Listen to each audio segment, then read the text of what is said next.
ఓం నమ శివాయ. నా పేరు పాండురంగారావు. రుద్రాక్షలు వేదగణితం. కార్తీకం శివకేశవులు ఇరువురికి ప్రీతిపాత్రమైనది. ఈ మాసంలో కార్తీక దామోదరుడిగా శ్రీ మహావిష్ణువుని, ఈ మాసాధిపతిగా ఈశ్వరుణ్ణి మనం కొలుస్తాం. ఈ మాసంలో పార్వతీ పరమేశ్వరులు కైలాసాన్ని వీడి భూలోక సంచారం చేస్తూ భక్తుల కోరిన కోరికలన్నీ నెరవేరుస్తూ మాసాంతం వరకు ఇక్కడే ఉంటారని ప్రతీక. ఈ మాసంలో రుద్రాక్ష ధారణ చేయడం అది పూర్వజన్మ సుకృతం. ఈ మాసంలో రుద్రాక్ష ధారణ చేస్తే అది ద్విగుణీకృతం అవుతుంది, దశింతల ఫలితం వస్తుంది అని చెప్పి అంటుంటారు. సో ఈ మాసంలో రుద్రాక్ష ధారణ కోసం మీరు ఏ రుద్రాక్ష ధరించాలో తెలుసుకోవాలనుకుంటున్నారా?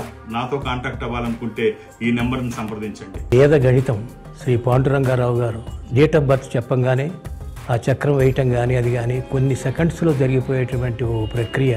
అలాంటి వారు మనకి ఇప్పుడు ప్రస్తుతం ఒక్క పాండురంగారావు గారే ఉన్నారేమో అని నాకు అనిపిస్తోంది.